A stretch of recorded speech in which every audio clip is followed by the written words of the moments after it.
this, including but not limited to safety of Americans and American facilities.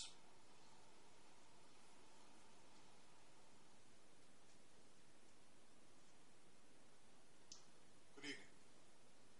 Tonight, I can report to the American people and to the world that the United States has conducted an operation that killed Osama Bin Laden, the leader of Al-Qaeda, and a terrorist who's responsible for the murder of thousands of innocent men, women, and children.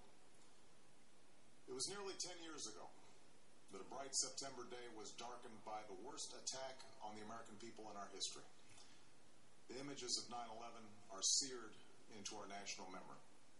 Hijacked planes cutting through a cloudless September sky, the Twin Towers collapsing to the ground, black smoke billowing up from the Pentagon, the wreckage of Flight 93 in Shanksville, Pennsylvania, where the actions of heroic citizens saved even more heartbreak and destruction.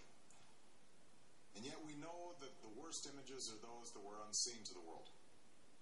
The empty seat at the dinner table, children who were forced to grow up without their mother or their father, parents who would never know the feeling of their child's embrace, nearly 3,000 citizens taken from us, leaving a gaping hole in our hearts.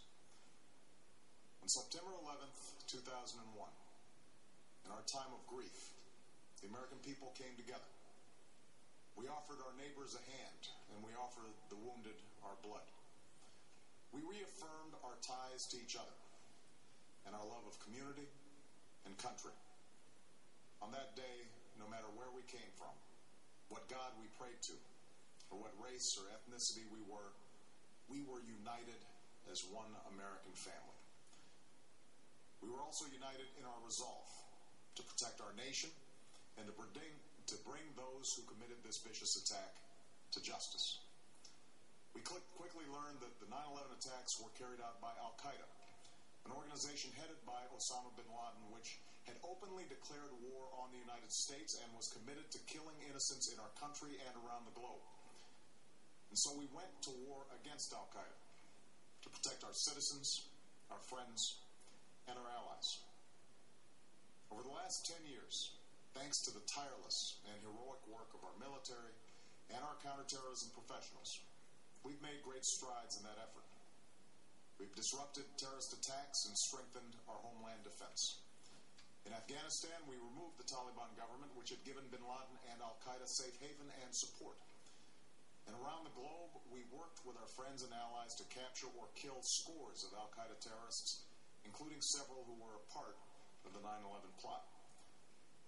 Yet, Osama bin Laden avoided capture and escaped across the Afghan border into Pakistan. Meanwhile, Al-Qaeda continued to operate from along that border and operate through its affiliates across the world.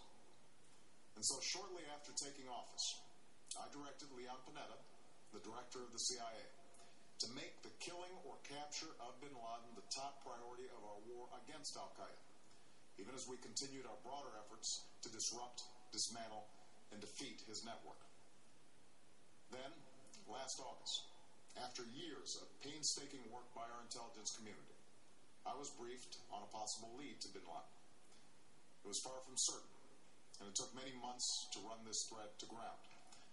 I met repeatedly with my national security team as we developed more information about the possibility that we had located bin Laden hiding within a compound deep inside Pakistan. And finally, last week, I determined that we had enough intelligence to take action and authorized an operation to get Osama bin Laden and bring him to justice. Today, at my direction, the United States launched a targeted operation against that compound in Abbottabad, Pakistan. A small team of Americans carried out the operation with extraordinary courage and capability. No Americans were harmed. They took care to avoid civilian casualties. After a firefight, they killed Osama bin Laden and took custody of his body. For over 2 decades, bin Laden has been Al-Qaeda's leader and symbol, and has continued to plot attacks against our country and our friends and allies. The death of bin Laden marks the most significant achievement to date in our nation's effort to defeat Al-Qaeda. Yet his death does not mark the end of our effort. There's no doubt that al-Qaeda will continue to pursue attacks against us. We must, and we will, remain vigilant at home and abroad. As we do, we must also reaffirm that the United States is not and never will be at war with Islam. I've made clear, just as President Bush did shortly after 9/11, that our war is not against Islam. Bin Laden was not a Muslim leader. He was a mass murderer of Muslims. Indeed, al-Qaeda has slaughtered scores of Muslims in many countries, including our own. So his demise should be welcomed by all who believe in peace and human dignity. Over the years, I've repeatedly made clear that we would take action within Pakistan if we knew where bin Laden was. That is what we've done. But it's important to note that our counterterrorism cooperation with Pakistan helped lead us to bin Laden and the compound where he was hiding.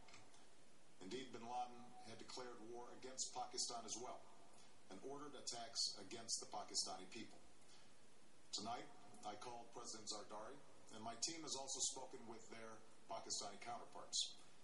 They agree that this is a good and historic day for both of our nations. And going forward, it is essential that Pakistan continue to join us in the fight against al-Qaeda and its affiliates. The American people did not choose this fight. It came to our shores.